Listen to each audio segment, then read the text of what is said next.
안녕하세요. 여러분들의 수학 고민을 해결해드리는 한수학연구소의 송우찬입니다. 오늘은 지난 시간에 말씀드린 대로 수시 모집에서의 내신 산출 방법에 대해서 같이 한번 좀 이야기를 해보려고 하는데요. 우선 지난 시간에 고민 사연이 아이가 생각보다 내신 성적이 좋지 않아서 수시 모집을 지원하지 않고 정시 모집에만 지원하려고 한다라는 고민 사연이었습니다. 그래서 오늘 같이 하게 되는 이야기가 결국 내신 성적이 좋지 않은 경우에 실제로 수시 모집에 지원이 불가능하겠느냐라는 질문에 대한 대답이 될 것 같기도 합니다.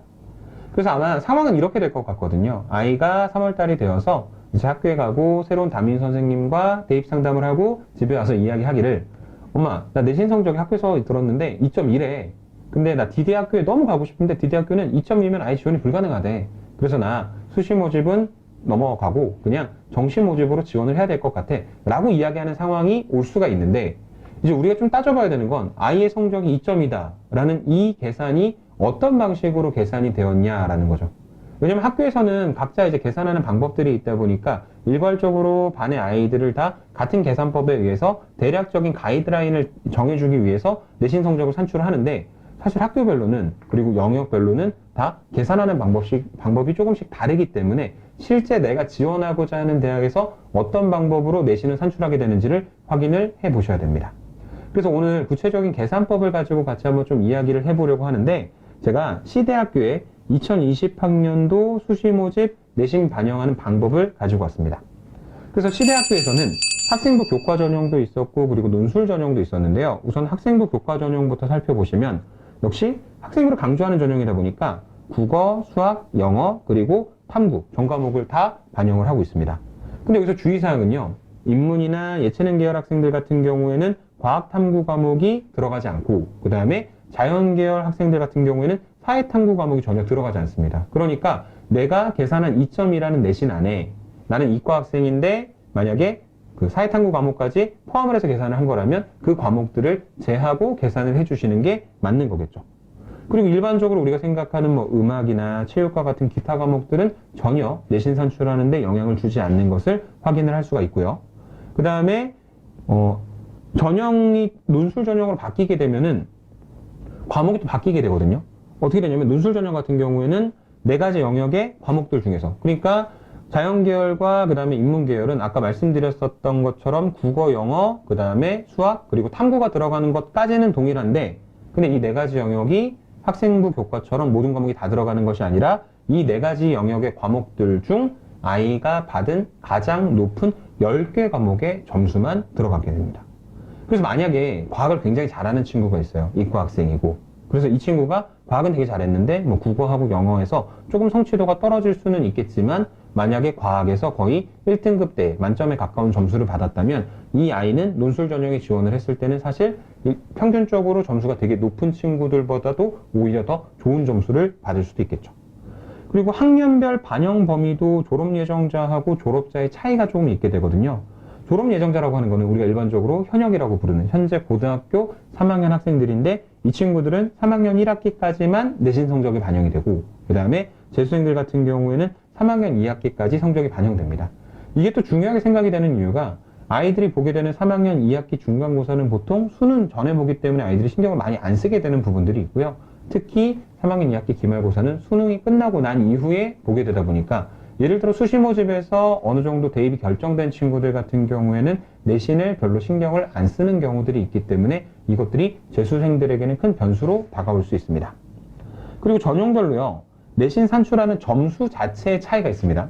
아까 학생부 교과하고 그 다음에 논술 전형 2가지로 나눠서 말씀을 드렸는데, 우선 학생부 교과 전형 같은 경우에는 1등급은 10점, 2등급은 9.71점, 3등급은 9.43점, 4등급은 9.14점 이렇게 점수를 주고 있고요. 논술 전형 같은 경우에는 1등급이 10점, 그 다음에 2등급이 9.96점, 그 다음에 3등급이 9.92점, 4등급이 9.88점과 같이 등급 간에 있는 점수 차이가 굉장히 작습니다. 그래서 제가 앞 동영상에서도 말씀드렸었던 것처럼 실제로 대학별 자체고사를 보게 될 때는 내신의 영향력은 상당히 적어질 수밖에 없다는 게 지금 이 점수에서도 드러나고 있는 것 같고요. 그리고 영역별로 뛰어난 부분들이 10개 과목이 있다면 시대학에 지원을 했을 때 상당히 논술 전형에서도 내신 성적에서 유리한 부분이 있을 것 같습니다. 그리고 이제 학교별로도 내신을 산출하는 방법이 조금씩 차이가 있는데, 제가 위에서 얘기했었던 C대학교하고 그 다음에 H대학교 이렇게 두 가지를 같이 비교해 드리도록 하겠습니다.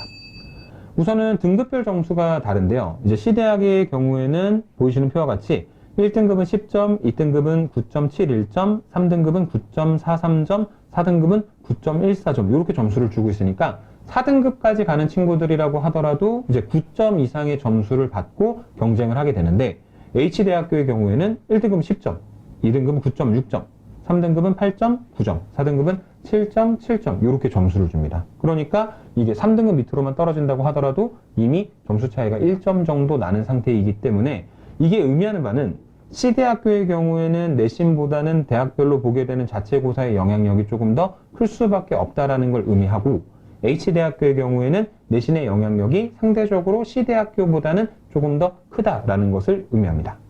마지막으로 이 C대학교하고 H대학교는요, 최종 점수를 계산하는 방법에서도 조금 차이를 보이고 있는데, C대학교는 과목별 점수를 다 더해서 이수 과목 수로 나누는데, H대학교는 과목별 점수에다가 이수 단위를 곱해서 계산을 하고 있습니다.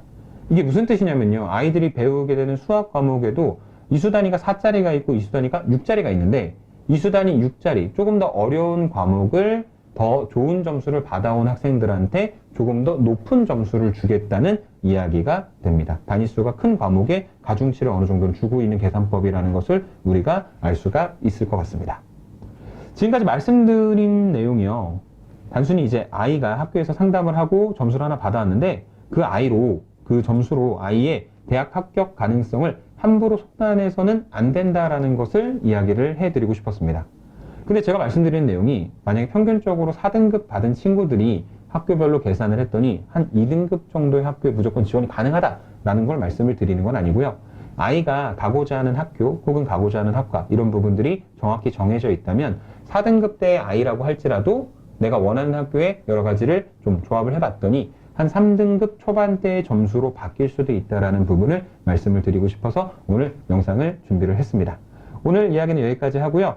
아이들과 잘 이야기를 해보시고 학교를 정하거나 아니면 내가 가고 싶은 학과를 먼저 정해서 학과에 따른 개설이 되어 있는 학교를 찾거나 해서 내가 가지고 있는 점수하고 그 학교의 점수들을 실제로 갖다가 대입해보고 그 다음에 전년도 입시 결과를 바탕으로 원하시는 학교에 꼭 합격하시기를 바라겠습니다. 오늘은 여기까지 말씀드리겠습니다. 감사합니다.